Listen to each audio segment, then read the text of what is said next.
Sahana Vavatu Sahanau Bhunaktu Sahaviryam Karavavahai Tejasvinavaditamastu ma Vishavahai. Om Shanti Shanti Shanti.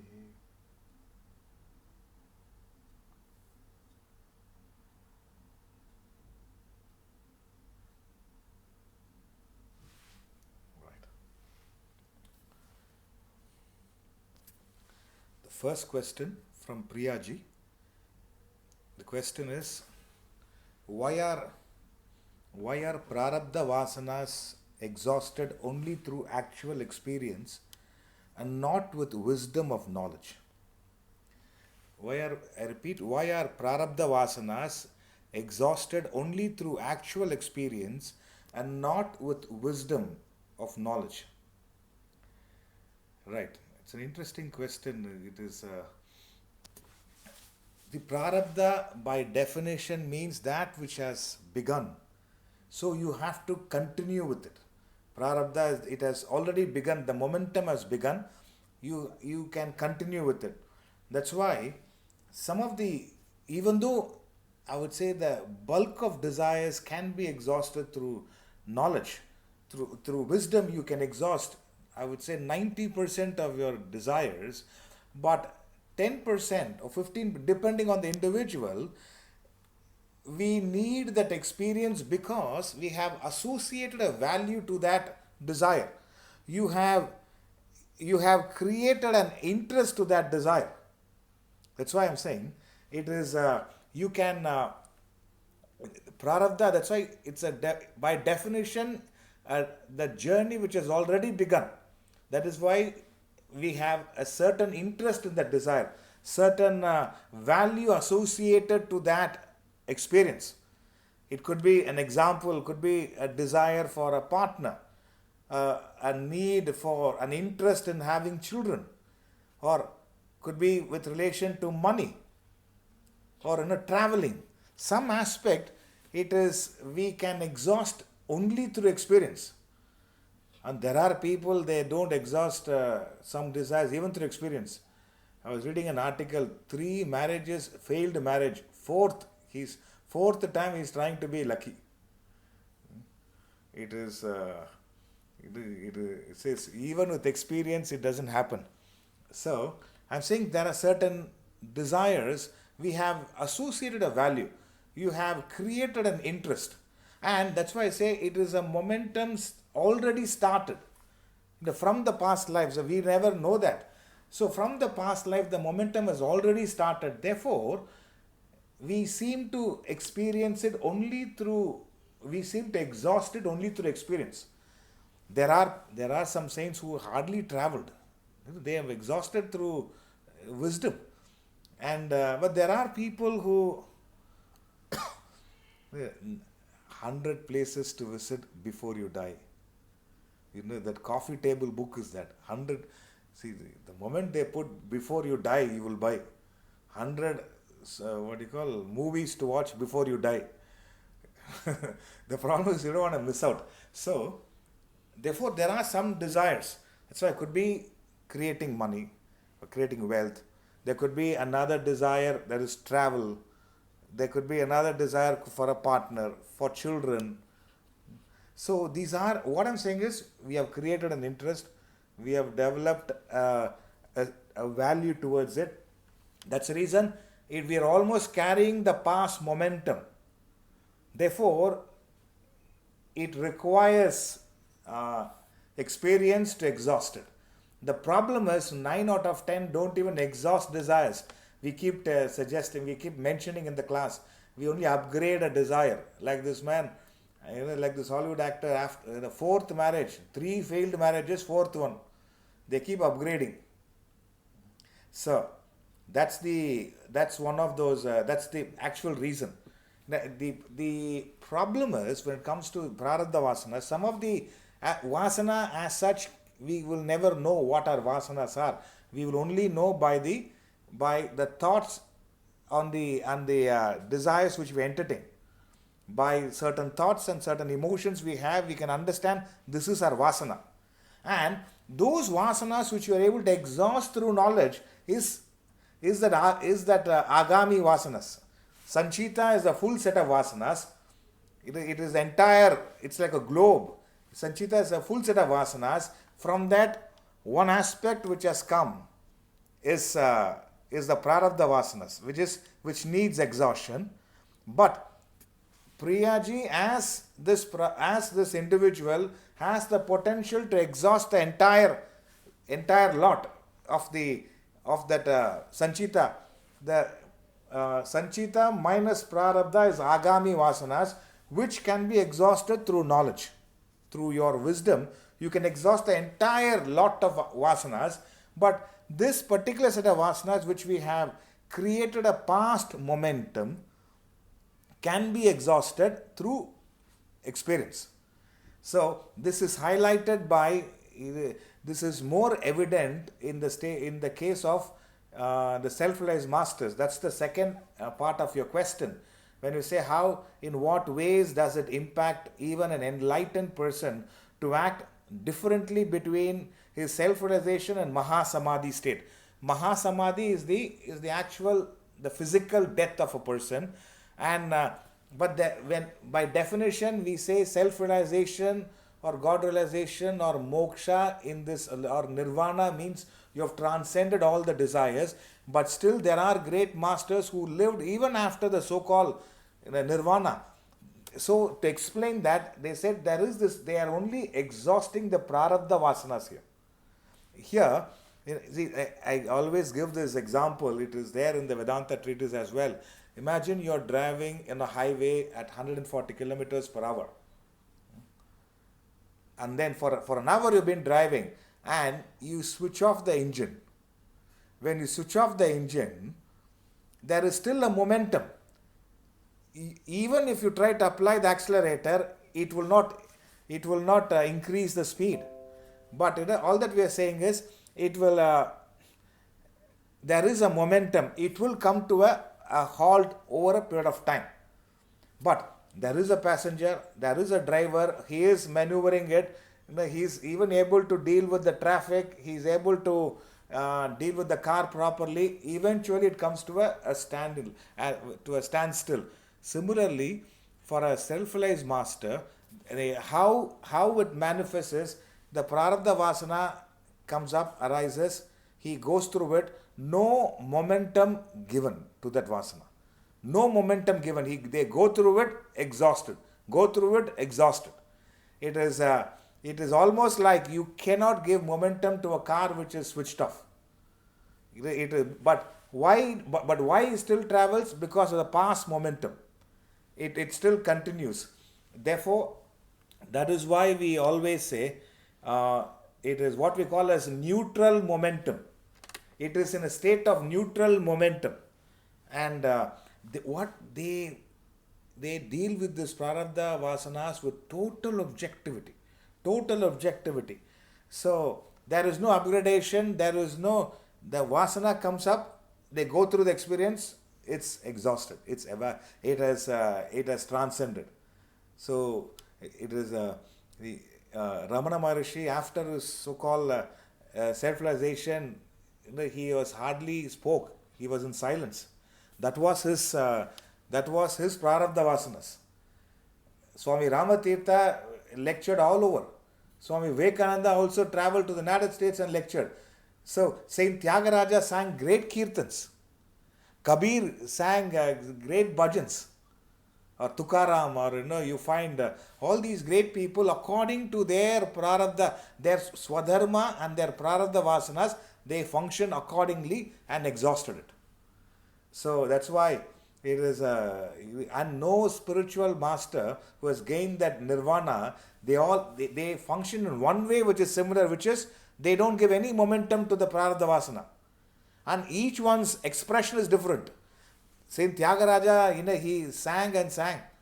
The history says that he sang almost 37,000 kirtans, and only 1,000 kirtans is available, or less than 1,000 is available. Can you imagine? The humanity has lost 36,000 kirtans of Saint Tyagaraja. And so, see, if you ask me, were they affected? Oh my God, I have composed 37,000, and at least somebody should have archived it and used it so that others can benefit. No such desire. No such desire. No momentum given. The, that they were at their heights of their inspiration, they sang, and that's about it. Whoever was there, whoever made a note, they passed it on. There's so many aspects they wouldn't have made a note. So it's not passed on, it just evaporated. But it didn't affect them. They have fulfilled their mission. So each person, according to their swadharma, manifests their actions, their karmas, and they go through it, they exhaust it. There's no question of preserving, there's no question of creating an impact, no such thing. They go through it and they exhaust it. So that's why Ramana Maharshi hardly traveled. He was in one place only. And throughout the day, he will sit in silence. And after a few hours, he will turn from one side to other side and he will sit the other side. That's it. But he still communicated. It could be, that's why Swami Ramatirtha, Swami Vivekananda, they electrified the audience. So there are different ways they function. But were they any keen interest? They want Ramakrishna, Vivekananda set up the thing. That's about it.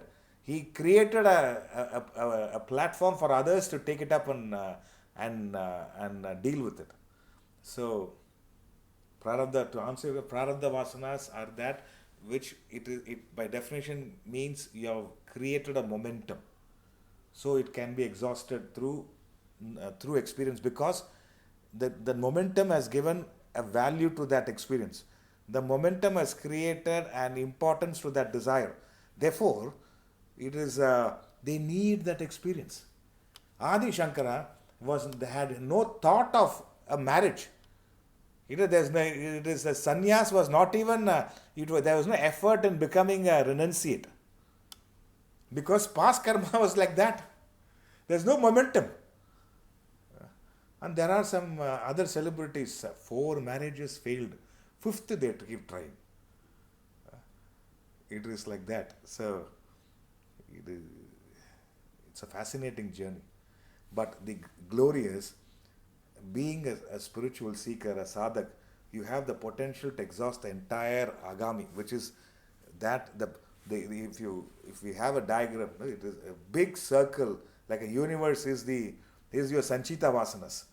That from that one drop, one point is Priyaji which has come up, but that point which is Priyaji has a potential to exhaust the entire set of vasanas, which is you can transcend all lifetimes, possible lifetimes, using your purushartha, the choice of action.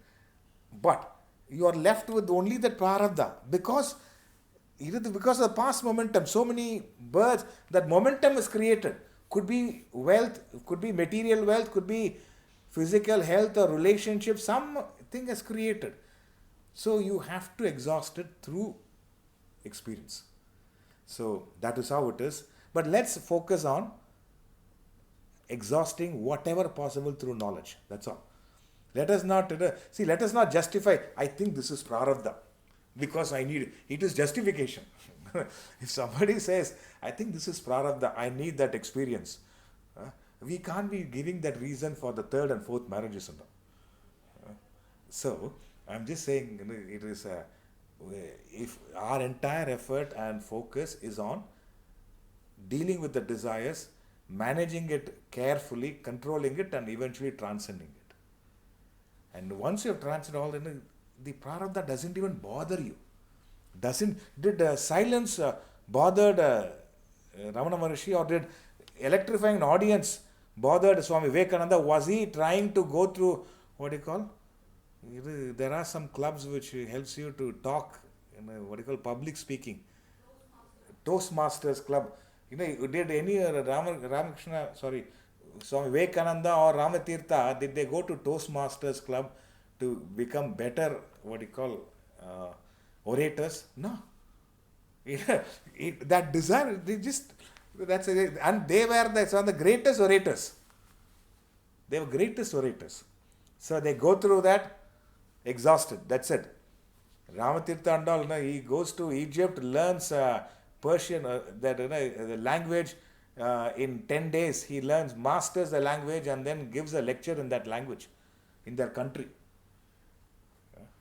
So, and that's their absorption. It's a very different thought process. So that's how it is. And it's a glorious life, the life after self-realization, because whatever you do is a form of service. You can imagine saying Tyagaraja, 37,000 kirtans he has given. The poor humanity could only save 1,000. All the classical musicians now are only singing the 1,000. I don't know anybody created new kirtans and all. They're all singing his kirtans. So that's the grandeur of their life. Even we are part of that festival, cultural festival, where our lectures are telecast every day now. So it's a new beginning for us, a new audience for us. So starting from today till the 12th of December, I think Sreedharanji would have shared the details. It's a great opportunity to listen to some of the most profound classical musicians, vocalists, instrumentalists, and the dancers as well. Plus, my lectures are also there.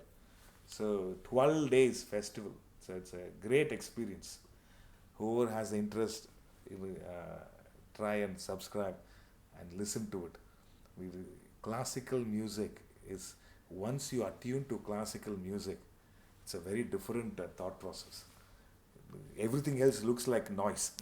Once you are tuned to classical music, it's incredible music it is, and it's all pertaining to the divinity. That's the best part. It is all pertaining to divinity. So think about it. But it's a good question. I hope you're okay, Priyaji, our host in Abu Dhabi.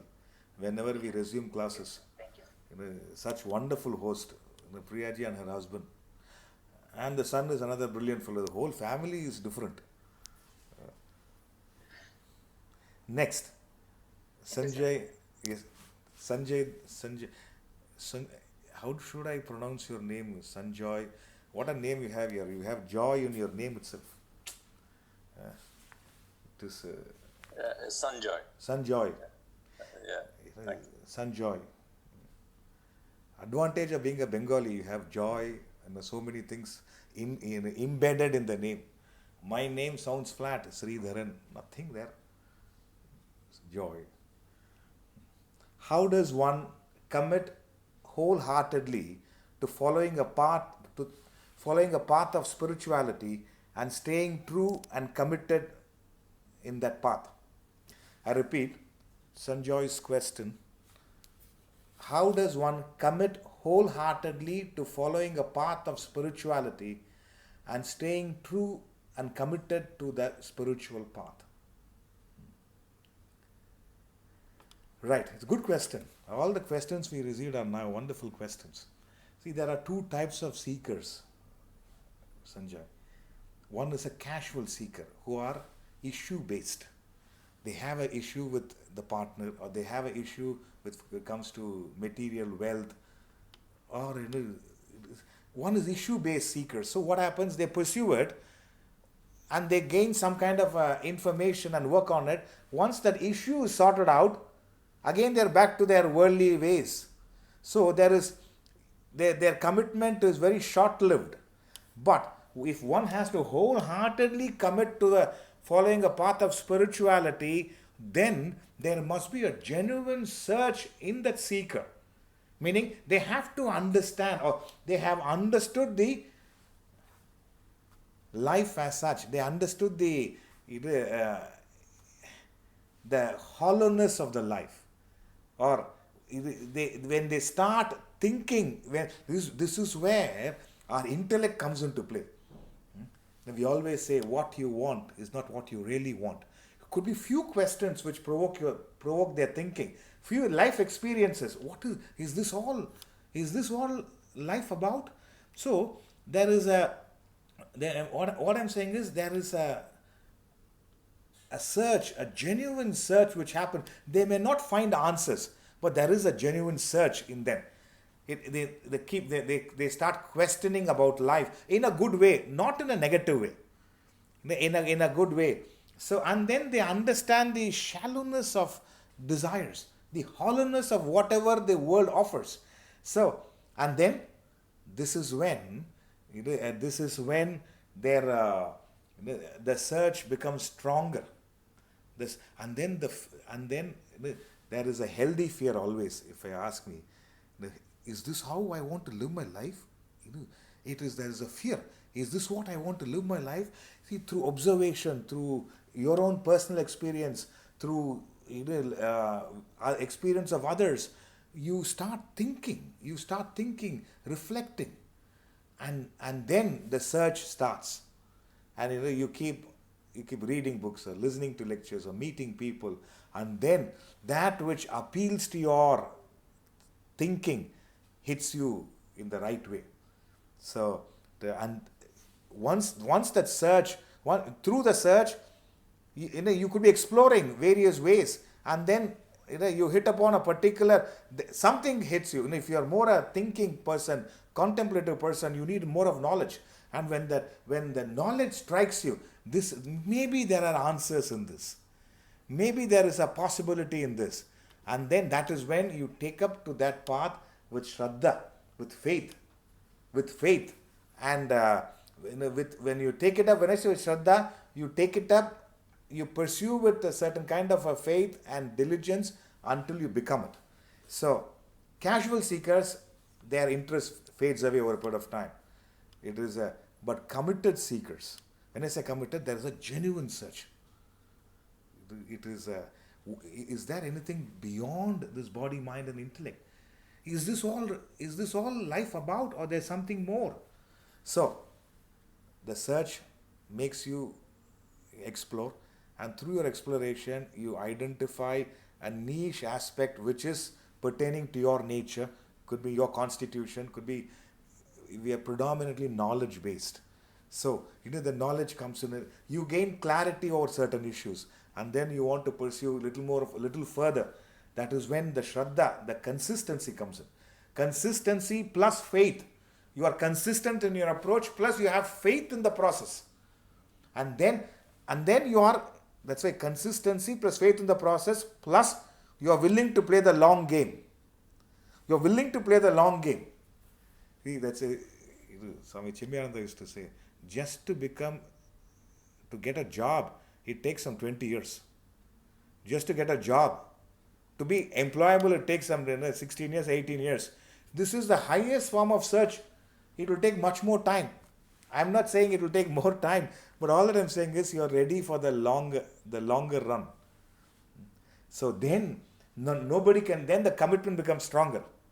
I'll give a sloka which explains little better from the Bhajagovindam. Satsangatve nisangatvam, nisangatve nirmohatvam, nirmohatve nischaratatvam, nischaratatve jivan muktihi. So what he says is satsangatve nisangatvam. From the company of good arises non-attachment. From the company of good arises non-attachment. From non-attachment arises freedom from delusion. That's the important aspect. From the company of good, when I say company of good, it doesn't mean just people. It could be the books you read, the food you eat, the attire you wear, the music you listen to, the programs you watch, every aspect, the schedule you have, any avenue with which you contact the world should be a form of satsang. That is all I'm saying. I'm not saying you should look for the right people. No. All I'm saying is whatever way you connect, it should be a source of evolution, source of growth for you. That is the reason the ashram environment and all is conducive for it. But wherever we are, we can create you can create a conducive time, conducive people.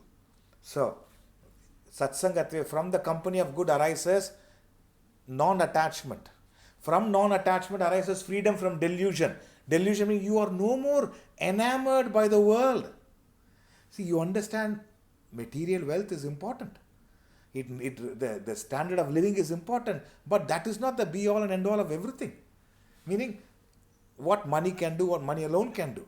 You understand the importance of it, but you don't give any black market value. Why? You have risen above, you are no more deluded by the material wealth. When somebody is traveling in a Rolls Royce and you are actually driving a, I don't know, a Mercedes, someone else is driving a Rolls Royce, you are, hey, I'm not talking about you generally, and they feel very bad.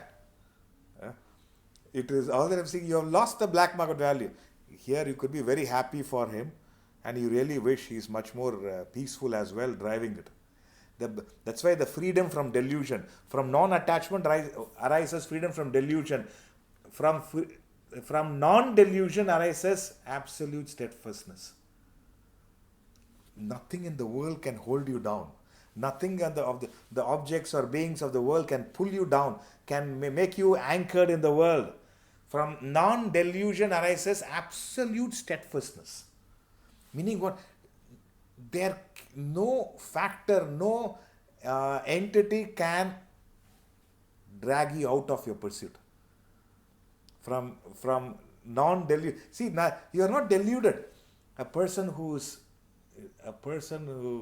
who plays for a country, could be a game or could be cricket or anything.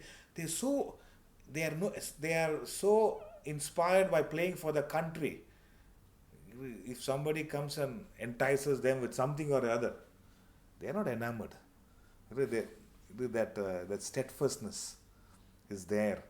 So that's why I'm saying that consistency, Shraddha is there, and absolute steadfastness. And with absolute steadfastness, you gain liberation, because no factor can pull you back to the world. So, to answer your question, two types of seekers: casual and committed. Casual seekers are issue based. Moment that issue is sorted out, they are back to their own ways of living. I used to attend the lectures. At that time I was going through some emotional turmoil. It really helped me. After that, what to do? I got busy with family, and it's back to work and office, right? Those days I was able to attend. It is that issue is sorted out, so you're back to your own ways. But a committed seeker is suddenly the thought comes in. That search is there, the genuinity is there, and that is where exploration happens, and finally you hit upon what inspires you. And once what inspires you are there, there is consistency plus faith. And you are willing to play the longer game. You're willing to play the longer game, and that is when you will seek good company, which will help you to deal with your attachments. And once there is a relative freedom from attachment, that black market value for the world drops. And once you are no more deluded by the world, you are in an absolute state of absolute steadfastness. Nothing can drop you. Nothing can drop you. So, it is Ramakrishna Paramahamsa gives this beautiful simile, because he's from Bengal. Only I can share those kind of examples. If I speak about Nandanar, it won't be inspiring. Ramakrishna Paramahamsa talks about a person of absolute steadfastness, on the verge of becoming one with divinity. He says, it is when you push a person into the water, you push him to the water. The only thought he has is to come up to the surface and breathe fresh air. There's no other thought. But there are these casual seekers. You push them to the water. Wow, Nemo fishes are there. Gold fishes are there. He says, just hold me. I will see that for a few minutes and come back. When you push him to the water, it is the only thought he has is to come to the surface and breathe fresh air. That is a committed seeker. That is, their level of commitment is so strong, they cannot be swayed by the world. They cannot be enamored by the world.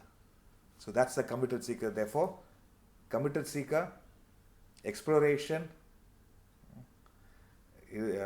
consistency and faith leads to steadfastness.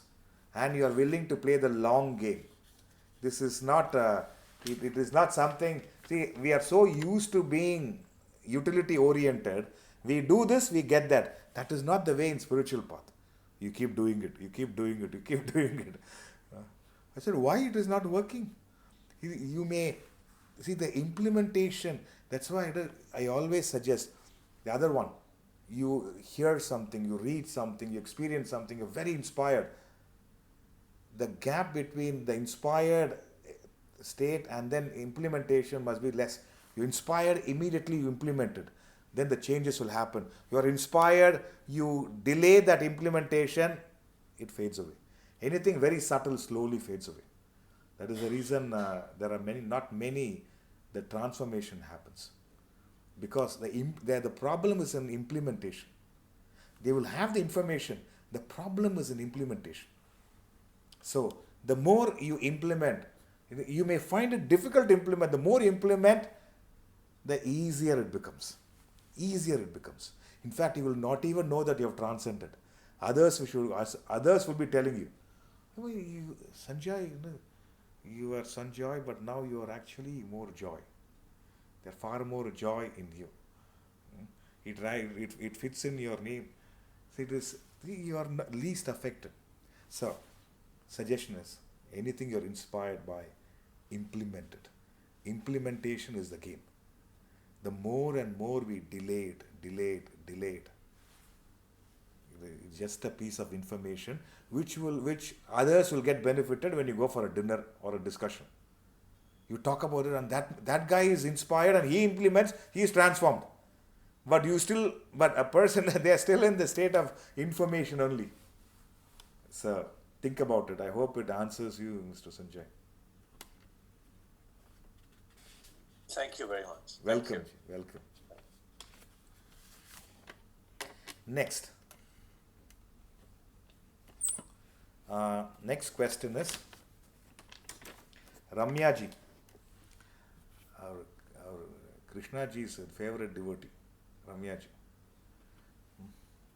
Very tough question she's asking. She would only ask Krishna ji. Now, why she's asking me, I don't know. From the Bhagavad Gita. If I am Brahman, why do I, who is already Brahman, need to find out that I am Brahman? Who is this I? If I am Brahman, why do I, who is already Brahman? See, there's a fallacy in this. You're right, you're already Brahman, but it is, why do I, who is already Brahman, need to find out that I am Brahman? Who is this I? The I, in the real context, is the Brahman, but the I here is a questioner who has information about Brahman, like you may have information about the new variant which has come up. Omni-Ron, I don't know what is, some new name has come up. You may have information about the new variant. You will have information about Expo 2020. You have information about Brahman. Okay. It is a piece of information we have. It is not yet a conscious experience. Brahman, when we say, even though we say I am Brahman, if I am Brahman, why do I, who is already Brahman, need to find out that I am Brahman?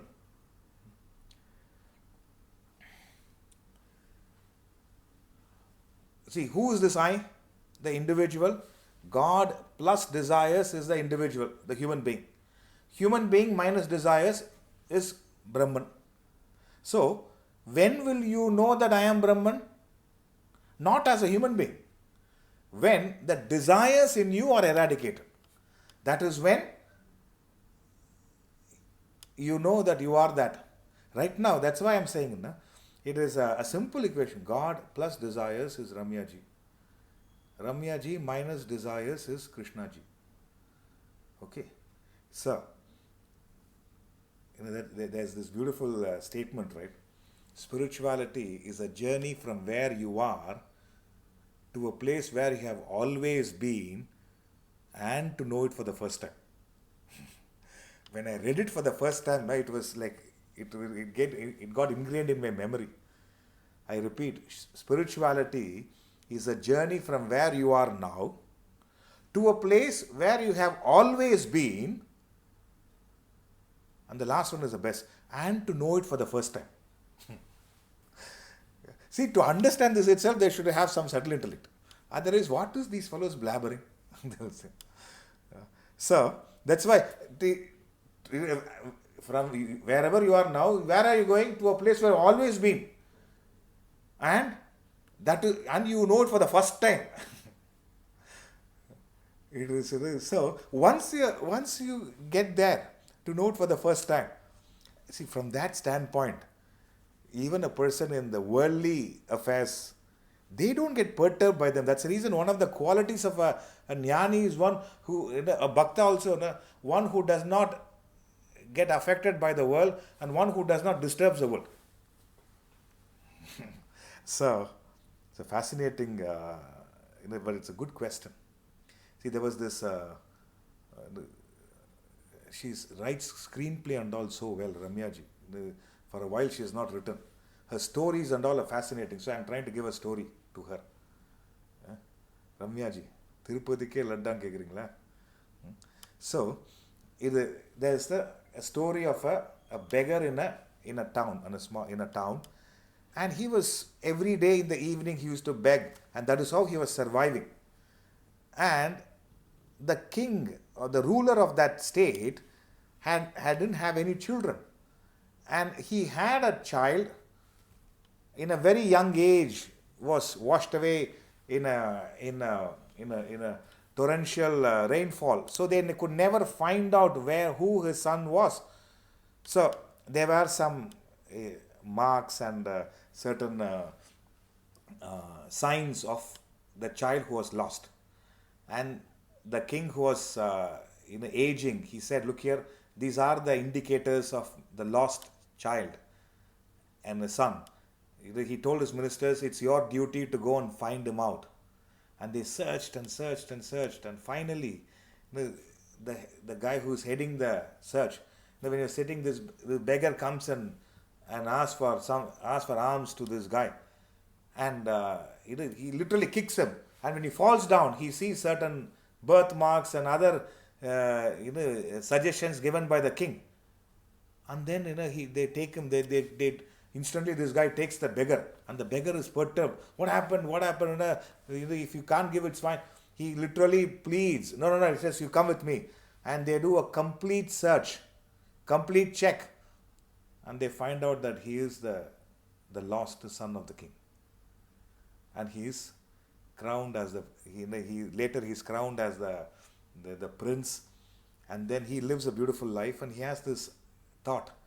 Every day he used to be a beggar seeking alms there. So now he goes back to the same street where he was begging. He goes back, puts on those old kind of clothes, or the beggar's clothes. He goes there, and then he begs. And some people give him a little bit, and others again. I thought you are away for last 6 months, and again you came back. And they shout at him, scream at him, and then whatever he takes it. The only difference was, before also he was the king. He was the king. He was the prince, but he was not aware that he was a prince. So there was turmoil. There was difficulty. Now he knows that it is the prince. He is the prince. He is not at all affected. Whatever is given or not given, he is not affected. The lack of his true identity went through a turmoil. Now he knows who he is in essential. There is no turmoil. There is no difficulty here. He goes through it gracefully, and he knows that in half an hour's time, 1 hour's time, he's gonna change his attire and go. No affectation at all. No affectation at all. That's the difference between. In fact, these masters highlighted that we are like the beggar in the world, not knowing who we are and begging for alms. Once you get to know who you are essentially, you are the king. And dealing with the world is like putting on your beggar's clothes and dealing with the world. There's nothing, some people praise you, some people denounce you. No affectation at all. No affectation at all. Because you know who you are essentially. Think about it, but it's a good question. Next, again Ramyaji, can you please explain the Purusha aspect of Brahman and the difference between the two. This was reference to, I think, verse 22 of chapter 13, which we are dealing. The previous one also is reference to the Bhagavad Gita. Can you please explain the Purusha aspect of Brahman and the difference between the two? Purusha in this context is reference to Atman, the self, the God principle in the individual. Purusha is the reference of the God principle, the Atman, in an individual. Brahman is a collective term used for the Brahman with the God principle pervading everywhere. Generally, the Atman is a reference to the Purusha, to the individual. The divinity in you is Atman. The divinity pervading everywhere is Brahman. That's why this Atman is Brahman, they say. So, in that way, that is the reference here. That is the reference of Purusha. And then the next question is, why is male God referred to as Purusha? I don't know where you got it. It is, yes, generally it is written. It is not the male God, Ramyaji. It is the masculine quality in a person which makes them explorative. It is a masculine quality in an individual. Could be a male or a female. They only highlighted the quality, not the gender here. But generally we equate it to a gender. Purushan means husband. That's why many aspects we talk in samsar or samsar means wife. Purusha means husband. It is a general understanding. It is not wrong, but it is not complete. That's all. It is the male, when Purusha referred to as a male god, is more a reference of a explorative quality in a sincere seeker. That's why it could be a Bhakta Meera was very explorative. She attained that oneness with divinity. So it is generally it is the male who is explorative. They go find food and then get them home. They create wealth for the well-being of the family. They are explorative. They try. They are willing to go through the grind. It is a masculine quality. There are many men who have a very feminine quality. So, and there are many women who have a very masculine quality. Guruji, Ah, can I interrupt? yes. Yeah, this is Purusha is referred to as enjoyer in Bhagavad Gita. So I got the doubt. Why others should be enjoyed and only Purusha, the male, should be the enjoyer? That's my question. Yeah, see, Maybe it came. right. And again, an enjoyer or it is not the gender. It is not the male. That is what I'm saying. No, it is the masculine quality. See, once you understand this masculine quality in an individual, makes them see the masculine quality was required to gain that oneness with divinity for moksha.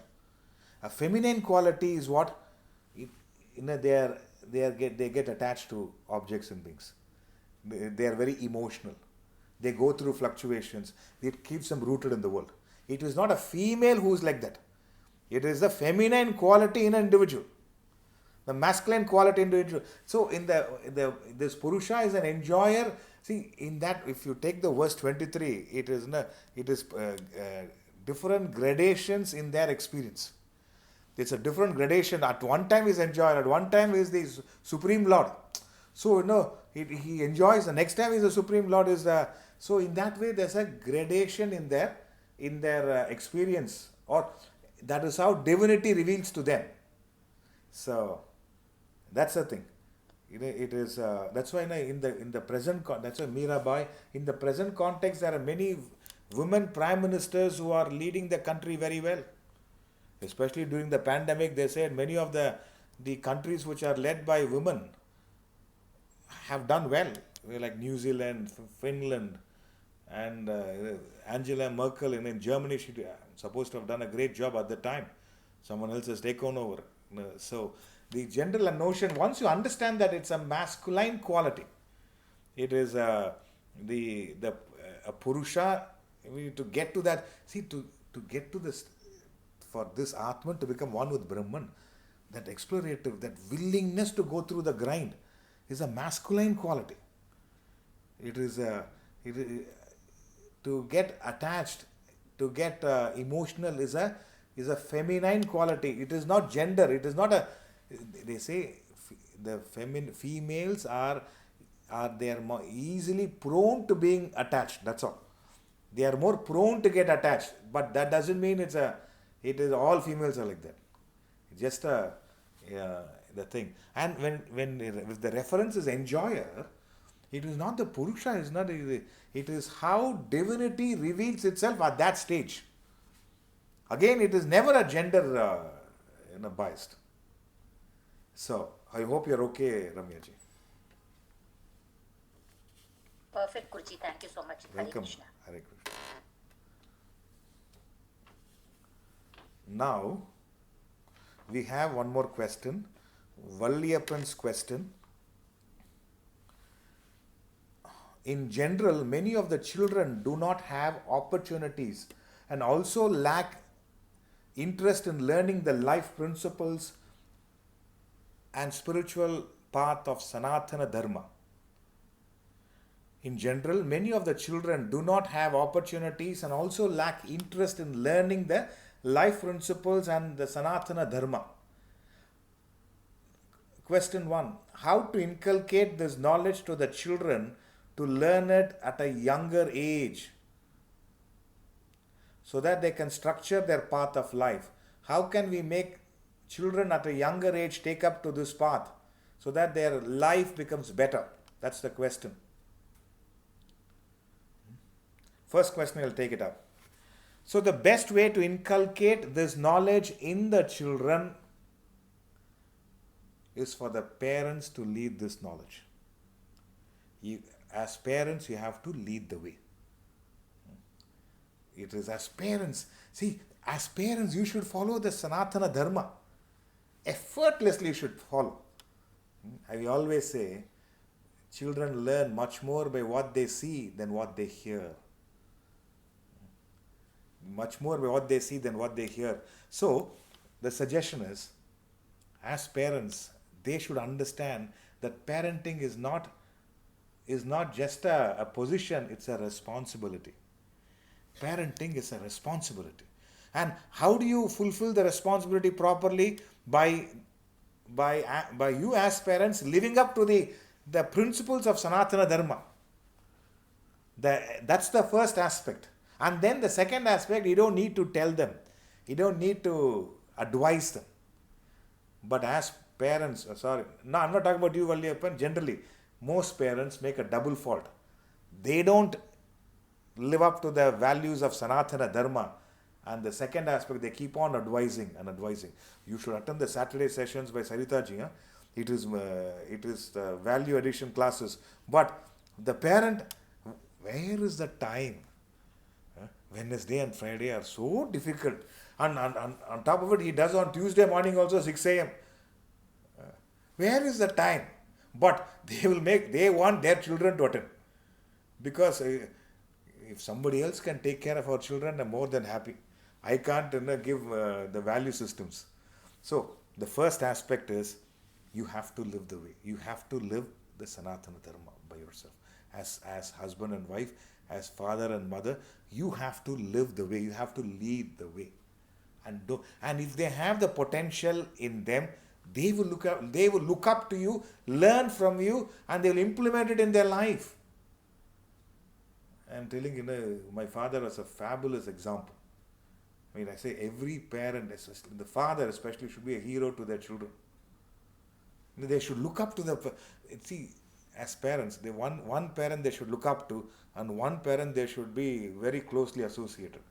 Affectionately, they should be with one parent. They should have a lot of respect and reverence to the other. If these two things, as father and mother, if you are fulfilled, the path is set for the children. So, if they lack, and I'm telling you, if this aspect is not done to the children, there will be emotional insufficiencies in their life, in their mind, and they will not take up their life in the right way. Very few they understand that this is not the way to live. I have to do it in a proper way. Then they may work on it. Their thinking is clear, but 9 out of 10, physically they may grow, emotionally they never grow. They are still seeking for emotional validation.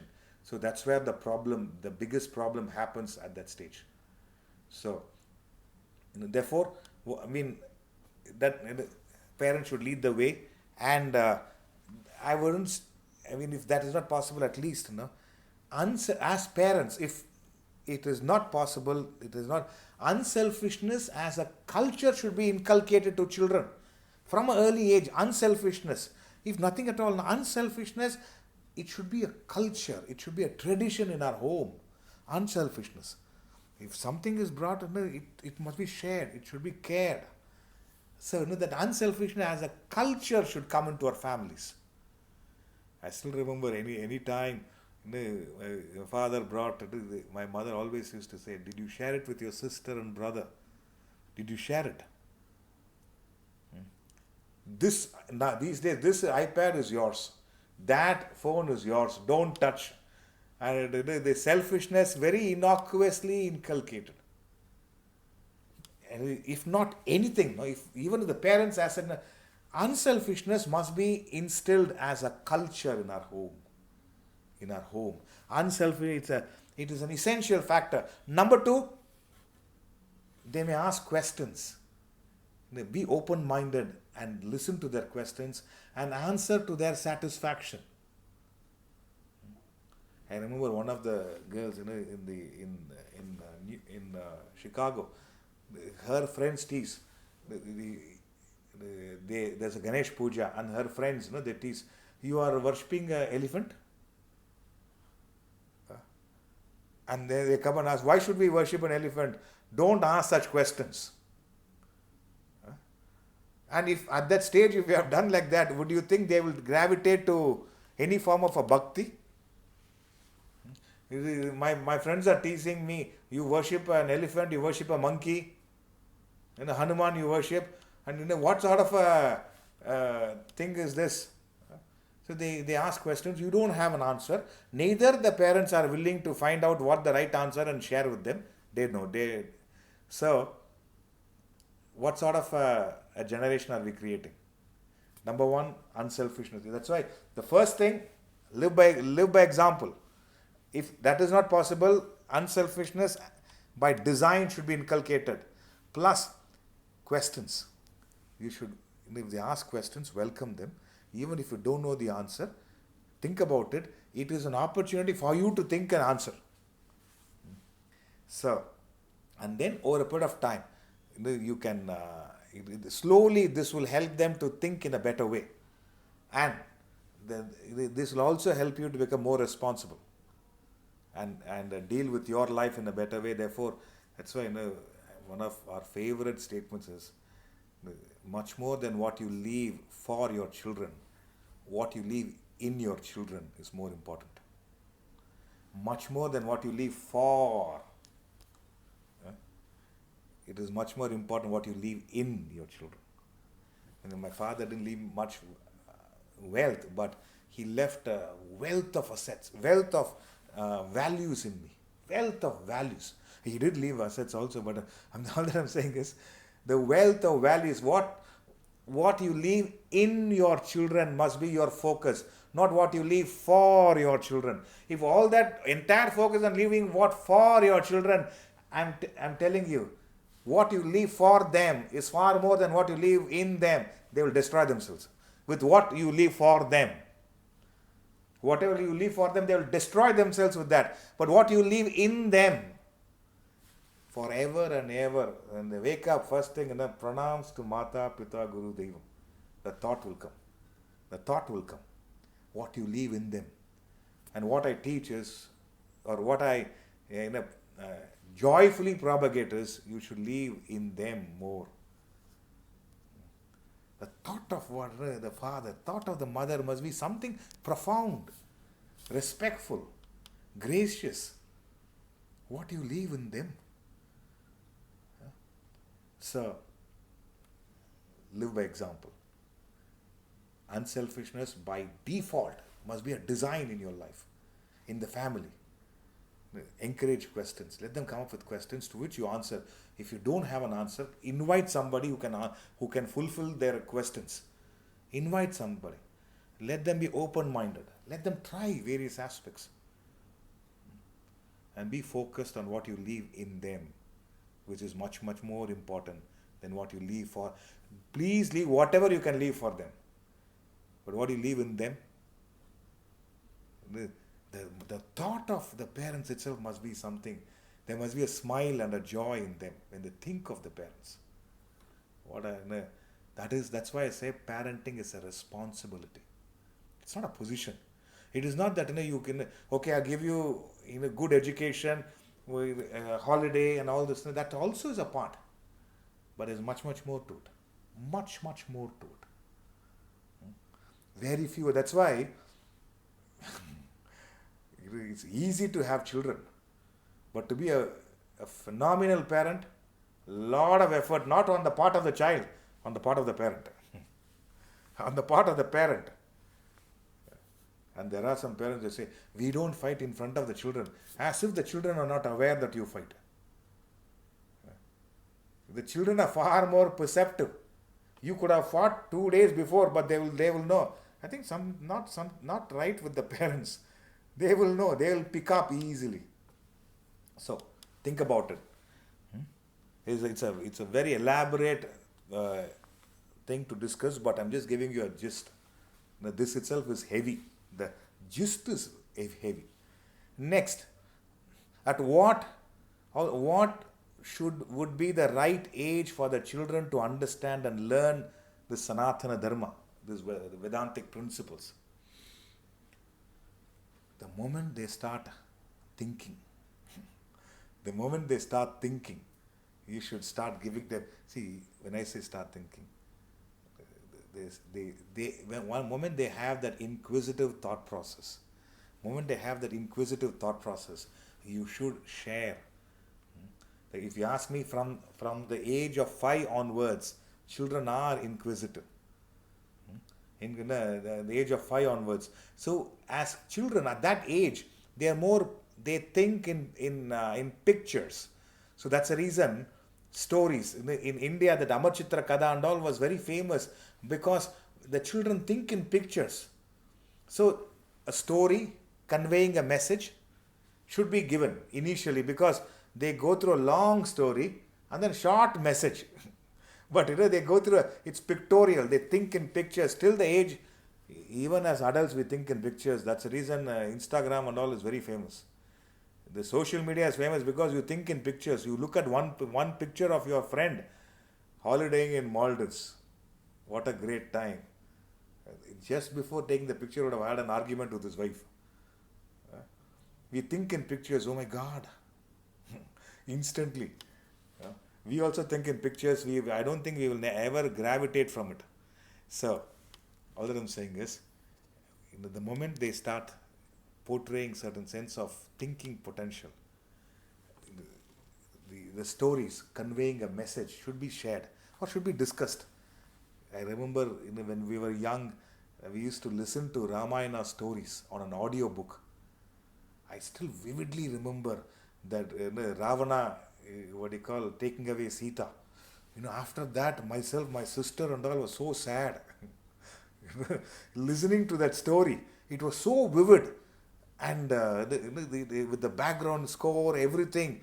It is, and what? We are listening to something. And because you think in pictures, and then you're listening to it. And we were waiting for the next audio tape to come so that we can listen to that story. So, that's the reason every child is attuned to a cartoon. Why? They think in pictures. You try to play them a documentary and they are not interested. Or so they think in pictures. And then slowly, at the age of 7, 8, and then awareness about the mind and intellect should be highlighted. This is the mind. See, you got angry, that is the mind. There's a little bit of it. You don't police them also. This is the mind. See, why you are fearful? Again, this is the mind. Just that awareness comes in. Awareness comes in. And then, okay, when you're fearful, what should you do? You just ask them question, let them come up with their answer. And slowly and slowly and slowly, and by the time they're 10, 12, a little more can be important. That's why, but in this process, as I mentioned, unselfishness should be ingrained. Unselfishness. If by the time children are 12 or 14, and if they are self-centered, selfish, game over. Game over, friends. So I always say, in everything else, you'll get a second chance, you'll get a 10th chance, 20th chance. You don't get in parenting. You don't get in parenting. You don't get a second chance in parenting.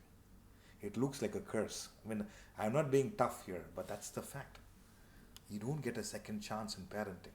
Therefore, the best thing is to you live those Sanatana Dharma, that values. You live by those values. Set an example. Set an example. Be a hero to your children. No, one parent they should look up to. Another parent they should emotionally connect. They should their emotion should connect with the other parent. If both are there, they will turn out well. Both are missing, it could be difficult. So if that is missing, at least there could be a sense of unselfishness. That's the reason those days the joint family system worked well. Somebody was a hero. I mean, in the family, somebody, the emotions were taken care. They looked up to. So it was much better. Not the other way around. So parenting, that is parenting. It's a good question, but so therefore the parenting, there is nothing with regard relating to the children. So the entire thing is not on the child. The entire thing is on the parent. There is one Tamil song, I think written by Kannadasan. எந்த குழந்தையும் நல்ல குழந்தைதான் மண்ணில் பிறக்கையிலே அவர் நல்லவராவதும் தீயவராவதும் அன்னையின் வளர்ப்பினிலே. It says, every child is a divine blessing of God. How they turn out to be is how you parent them. That's it. Fortunately, I was parented by great parents. My God, what parents I had. Karma was so strong, superb parents. My father is no more. He passed 20 years ago. The thought of him, I tell you, pranams and pranams and pranams. What an example he was in my life. What an example. Incredible example. He helped anyone and everyone in his life. No axe to grind. He helped anyone and everyone in his life, some way or the other. Could be financial, could be work, could find a job, could be medical help, could be university admission. Anyone and everyone he came in contact with. Incredible. And he gave and gave and gave. And he set an example to such an extent. That's why, pranams. Pranams. Pranams. It is, throughout. He lived only the age of 62. But my exposure from 25 years in his life, incredible example. And never did he advise me. See, look here, you have to be like this, you have to be like that. Even when I made blunders, when my mother was complaining, look here, look at your son. Look what he's doing. He's partying 5 nights a week. He's like this. I remember, he turned around to my mother and said, he's our son. Someday he will grow. He's our son. Someday he will grow. I tell you, it left me stunned. I still remember that night. He's our son. Someday he will grow. So he looked at me smilingly and went to his room. Not a word. Look, is this the way you behave? Huh? Is this what you do? No such words. I still vividly remember. He's our son. Someday he will grow.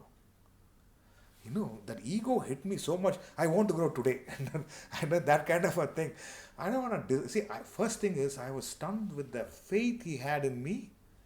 That I am a potential. Which I didn't see myself. He is our son. Someday he will grow. That statement altered the way I was thinking about myself. Parenting. That's all I can say. Lead by example.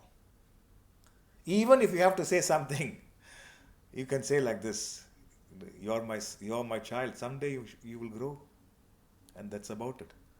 And they have the potential; they'll turn around big time. If they don't have the potential, whatever you do, it will not help. But you have done your part. Okay, think about it. There are many more questions. I'll take it up in the Friday class. There are at least another 4 or 5 questions. Naveen has a lovely question, and a few more questions here. One Ramji's question is here, and 1, 2.